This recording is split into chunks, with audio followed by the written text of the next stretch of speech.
All right, guys, today's video is dedicated to a special, very beautiful woman who loves the color blue. You know who you are. I want to thank you for your question. I think sometimes we forget that vulnerability is strength. And so I appreciate you being willing to be vulnerable with me. Thank you so much for the compliment that I inspire you and that I helped you get out of bed. And I'm excited to give you this information because I think oftentimes when we go through things in life, it's not just for us, right? It's for us to help others make it through, make it over, not have to deal with it as deep, as difficult. And so I'm happy that I can be of service to you. And it makes my mess worth it. So today we're going to talk about self-love. And your question was, how do you really and deeply love yourself? And it was crazy because you didn't know that I had gone through like a 10-year path to loving myself. And I believe that self-love is actually a practice. And so you'll start to notice when you get there, but I don't think there's a permanent there, right? We oftentimes get to the place where we coast, right? Where we become comfortable with ourselves and we almost become a bit unconscious. That is one of those things you have to work at and cultivate and be about it every day. It's just like fitness.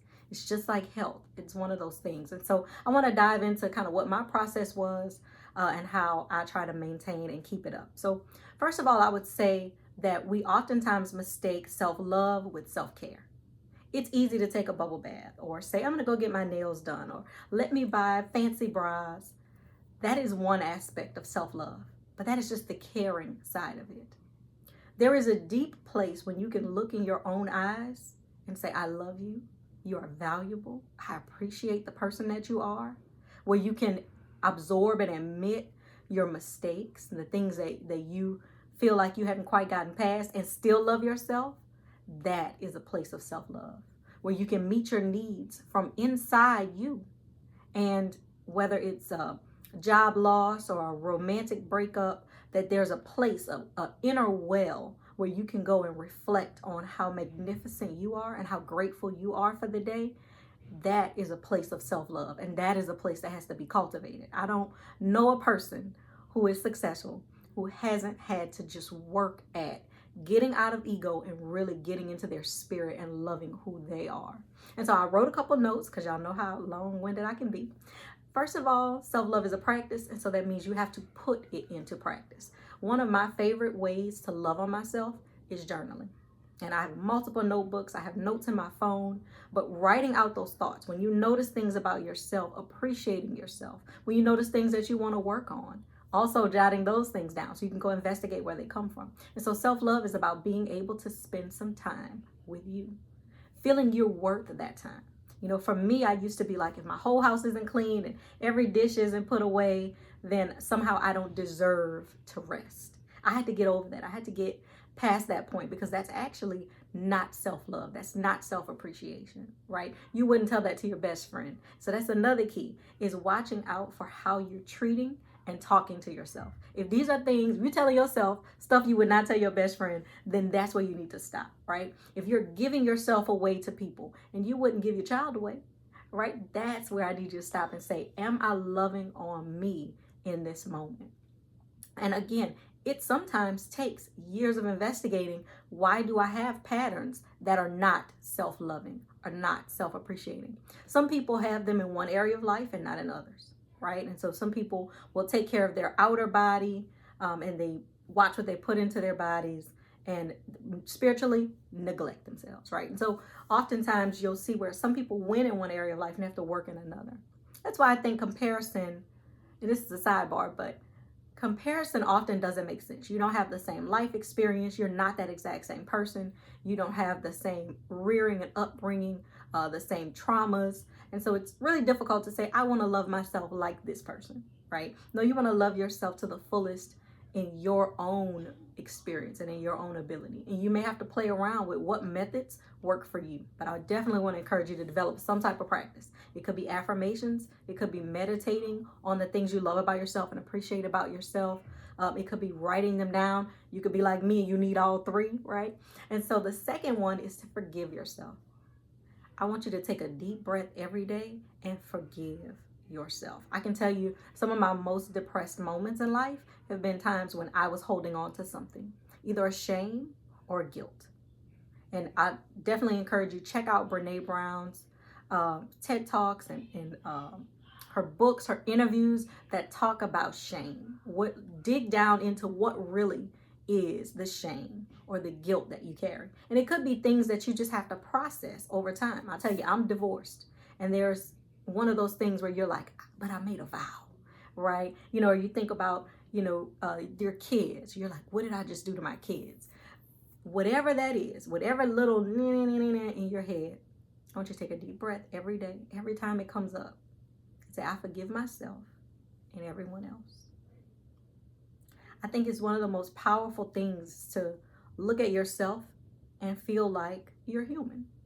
And we don't often do that, right? For some reason, we hold ourselves to this place of wanting to be perfect, needing to be perfect, and not feeling that we deserve grace. And oftentimes we have friends who owe us money for 10 years and we give them grace, right? Our kids do things that they know they're not supposed to do and we give them grace. And we don't give ourselves that grace. So I want you to slow down every day, take a moment and breathe in the grace. Receive the wash of healing that's going to happen over time as you let those things go. And that's not to say that they won't resurface. Everybody that I know that's into self-work and wanting to become fully self-actualized, they'll tell you, you're going to have repeats, right? That's the way the mind works. And so you want to take a moment sometimes to just laugh at your mind. When it wanders back to those old patterns, those old thoughts, or if you do a new thing, maybe you made an investment in your business. I tell you, this is one for me. I made an investment in my business, threw off my finances. It didn't work out the way that I thought it would. It's kind of banking on it to work a certain way. And threw off my finances. It didn't work the way that I thought it should. And I was embarrassed. It took me a moment to snap back to, you're still an entrepreneur, you're still a success. I've just felt like, this is so stupid, right? And then there you go with the words that you wouldn't tell your friend, because you wouldn't call your friend stupid, but we do it to ourselves, right? And we say to ourselves, this is never going to work. You should give this up. And so whatever it is for you, it could be maybe you have had what you would consider a failure in love, in finances, in business, at your job. Maybe you did something crazy like overslept for your first day of work. Whatever it is, forgive yourself. It could be that you recognize decisions that you made were based on things that you would have never done in your right mind, right? Oftentimes we make decisions out of places of fear. I never forget, one of my good guy friends recognized, because I used to have this rule that I wouldn't get married again. And one of my good guy friends recognized, he was like, Tyree, he's like, you are a non-traditional person, but you really made that rule for yourself out of fear. You don't want to be hurt. So you feel like paying more attention to reality than your hopes and dreams is really where you are. So he's like, 80% of that rule is out of fear. He's like, 20% of that is you. And it took me a long time to really sink into that. I was like, I think you're right, right? And so whatever it is, I want you to slow down, investigate, forgive, find out, dig deep, spend that time. You deserve that time. You deserve that time. Don't make yourself so busy that you have decided not to prioritize you. Not to prioritize writing in your journal, even if it's just one page. Making a note about how amazing you are, even if it's just one note. Give yourself that time. Treat yourself special. It's another thing that I learned to do when I was younger. A lot of times we're really good to other people, right? And we'll buy, our best friend's birthday and we buy them, a $200 purse. And we always shop the sales rack for ourselves, right? Or we say, I'll get these cheap little curtains. That comes from a deep place of I don't deserve. I'm not worth spending all this money on, right? And it could be, a trip. It could be a training. There may be a seminar that you've always wanted to go to, but you keep telling yourself, I'm probably not going to do anything with it because I haven't done anything with the last 5 things. It doesn't matter. Like, do you, invest in you, spend on you, love on you. You deserve it. The abundance that's available to you, it's going to come. And so don't feel like something is too much for you, right? It used to bother me. I would always use real plates and real forks real glasses. So when anybody came to my house, you were going to be served on real stuff. And people would say stuff like, oh, don't do all that for me. No, yes, we about to do all this for you. You're a guest. I love you. I'm appreciative of the time you're about to spend with me. We're going to do it on the finest china I have, okay? And so that came to me as I was young, as a young woman who always said, well, let me go to Payless. I'm not gonna buy the Steve Madden shoes. And then one day you wake up and you're like, I'm tired of having blisters on my feet behind not wanting to spend $100. Like, where am I even getting this mindset from? I work every day. I deserve it. And it just started to carry over into other things, you know, and it starts to exude from you. When I say this, those of you who know me know that this is not coming from a place of ego. But I didn't recognize how much it was exuding from me till I would talk to people. And they would say, oh, well, Tyra, you know, I always assumed that you wouldn't do XYZ thing, right? Anything that wasn't classy or professional, people just assumed I wouldn't be down with it. When men would date me, they would say things like, you're the kind of woman that deserves to be dated, right? Things like that. And I'm like, well, what is that? Because all women deserve to be dated, right? All men deserve to be dated. It wasn't occurring to me that people were treating me differently until I started to tell stories and be like, oh yeah, because when we went out, he flew me to XYZ place and this is what we did. And then that's when people started saying, you know, people don't do that in real life, right? You're like, okay, right? Because I was living such at a place that I had a certain standard for me, that I treated me a certain way. And so it commanded, without me having to tell anybody, it commanded a certain level of respect and investment from other people. I would get scholarships to do trainings. I've had facilitators of retreats say, oh, you can just stay with me. Don't worry. Things would come to me. They still do. People always say, oh, God has a sense of humor. God does have a sense of humor. Let me tell you what I have found. Oftentimes, you know, there may be, oh my God, the IRS took the money from my taxes out of my bank account. Oh my God, what am I do? Because I have all these direct drafts coming out.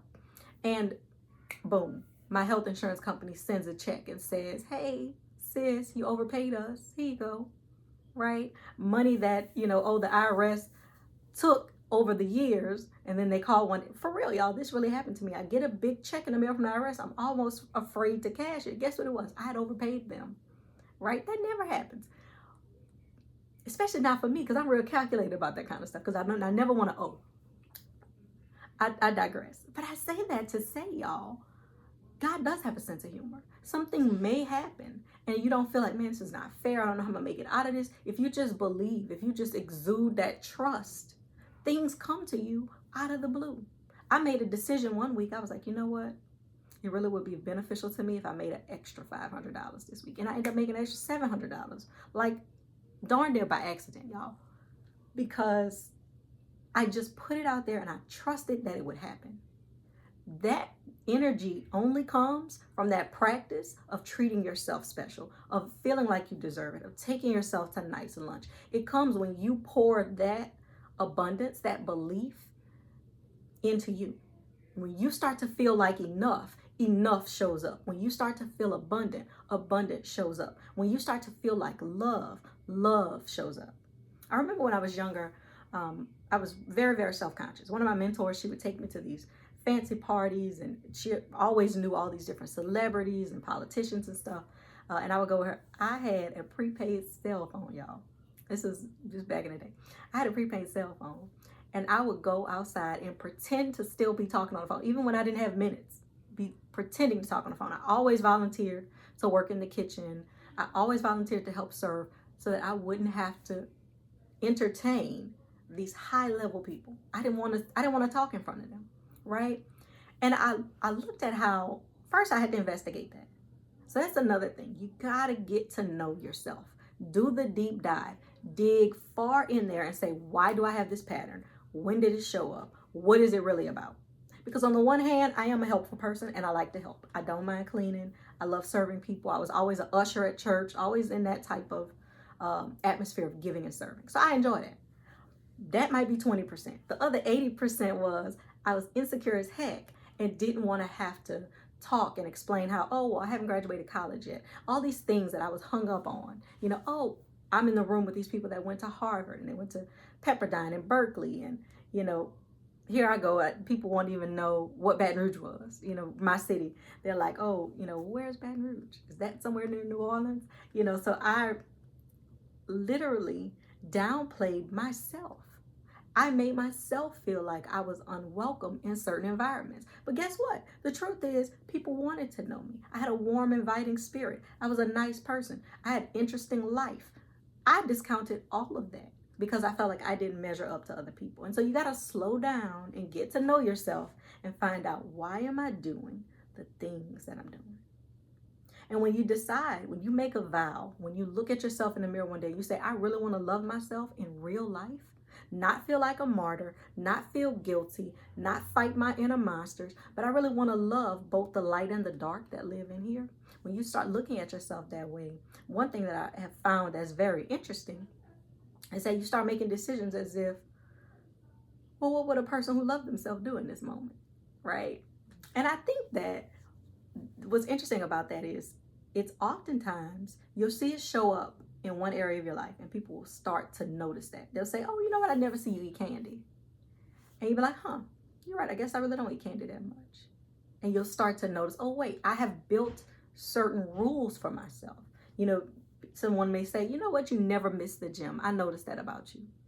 Right? What is that? Or you always take Saturdays off. That's really cool. So once you do the work, it'll start to show up on the outside. Shout out to Miss Bella. When you do the inner work, it shows up on the outside. When you start to do that inner work, it starts to show up on the outside that you are changed, renewed, different.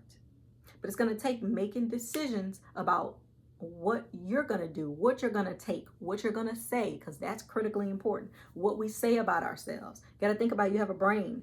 And so if you keep telling yourself, I'm so bad with money, I'm so bad with money, I make all these mistakes, you will keep repeating the pattern of being bad with money and making money mistakes. If you begin to tell yourself, no, I'm really smart, this economy might be jacked up, but I'm not bad with money, right? I'm good with money. And you start learning about money. Then you start spending time with yourself, going over, here are the things that I want to have. Here's how I want to show up in the world. And opportunities and things will come to you.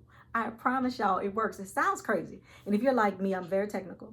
And so I like things to make sense. And this whole manifesting thing doesn't make sense to me. You know, I have to dig into the science of it all to help it connect. But I'll give you an example from my life.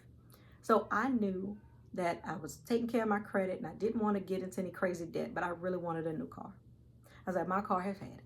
My son exploded slime in the back of the car, so I didn't like how I never could get the upholstery quite back normal. And I'm like, oh, this slime has like a lingering little scent to it. And my car had been in an accident, and so it didn't quite ride the same. The insurance company wouldn't total it out. And so I had all these complaints about the car. And all I kept saying was that I have a new car. I talked about my leather seats. I talked about how much I enjoyed the beautiful interior. I get a call. Now, I'm just trusting that I'm gonna get a new car one day and that it's not gonna be a crazy price range. It's not gonna hurt my credit. This is gonna be a perfect setup for me, okay? So I wasn't looking. I might every now and then go peruse car dealerships, but I wasn't in a hard up, gotta make a choice today. So I get this call out of the blue from the car dealership. And they say, hey, are you interested in trading in your car? I said, I'd love to trade in my car, but you don't want my car. My car has been wrecked. It's got some dings. I'm short, so I drive real bad, like a short person. So I scratch up little stuff. My interior isn't great. I'm like, you don't want this car.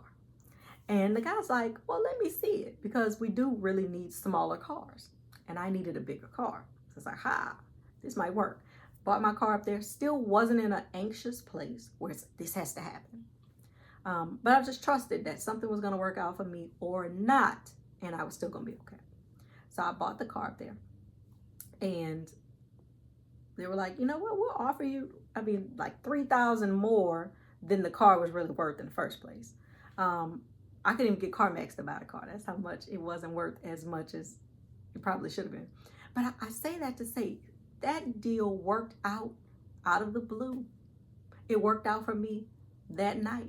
It all just, not because of anything special or crazy that I did, outside of the affirmations and the work.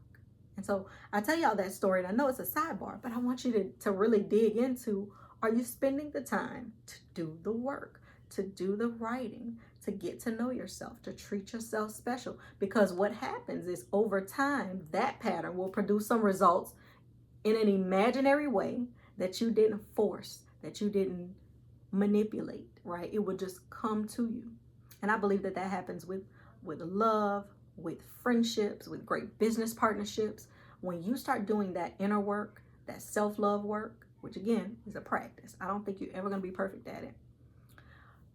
And not that you can't reach perfection, but that because we always evolve and we have new life experiences, then that self-love journey will continue to evolve.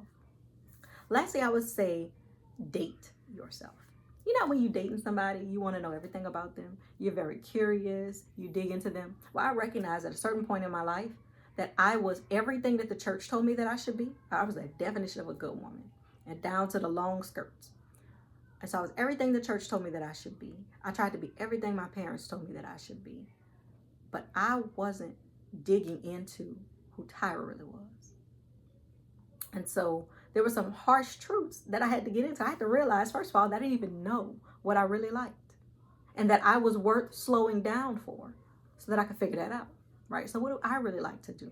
What's dope for me, right? What is it that I want to wear every day, even down to my clothes? So many things about me started to shift. What did I like to read? I still remember the first book, my transition book, because I used to always read self-help. If it wasn't self-help, it was the Bible. But my first non-self-help book was The Coldest Winter Ever. And I will never forget it, by Sister Soldier. And it felt like a guilty pleasure at first. But I started to learn that, wait, I like reading fiction too. I would have never gave that idea to myself. And so when you slow down and you start to date yourself, you start to find out what it is that you really want. My last example is from a relationship. I had a relationship with a guy, really smart guy. And I remember as we broke up, there was a part of me that was like, man, I'm really kind of mourning the idea of us. He was getting a PhD. I knew that I was going to get a master's. I knew that, I had more in me. I felt like we were going to be this great couple. But I also realized that there were certain conversations that he liked to have that I didn't want to have. That I didn't enjoy, right? I was like, there's a higher level of thinking and being that I wanted to operate at. There were certain things that I wanted to invest in my community. There were certain things that were just true and critical for who I was as a person, how I wanted to operate. And I was like, wow, this person is actually not my person. Not to say that you can't have differences, but once you really date yourself and you get to know yourself, you dig down and you start to find out, wait, do I even really like this? Would I want to wake up every day and do this? When you start dating yourself, you ask yourself those kinds of questions. Like, dream house for real, what would it feel like for me? Dream car for real, what would it feel like for me? If I woke up every day doing this type of work, well, what would that be? What is really relaxing? Everybody says, go to the beach, go to the beach. That is not my relaxing place, right? And so you're going to begin to slow down and find those things within yourself. And then you're going to celebrate them. You're going to be like, you know what? I really get into live music. I'm going to find some ways to incorporate that into my life. Or you start to recognize and appreciate, I'm a great friend. Whatever those things are about yourself, I want you to go right back up to the top of the list and start journaling them. Start writing them out. And it could be things like, and I went through a process with this. So I'm going to give you a couple examples. They'll be all over the place. But I went through this process with a great friend of mine who is now a life coach, but she was coaching me back then for free. And she would ask me, what do you love about yourself today? And literally some days it would be, I love that I have integrity. I love that I'm a peaceful force in this world. Other days it would be, I love my eyes. Whatever that is, I want you to spend some time really focused on getting to know you, slowing down, investing that time, writing, journaling, breathing, meditating, because it's just for you, knowing that you are worthy and deserving. So you forgive your past and whatever might have happened to you. And I promise you that's a process. But releasing whatever you have done, whatever others have done to you, and really digging into, but I love myself. Today and in this moment, I am dedicated to loving me. I want you to spend some time on that. I would love to hear your comments on how you invest time in loving on yourself. What has been your self concept or your journey to building a new you?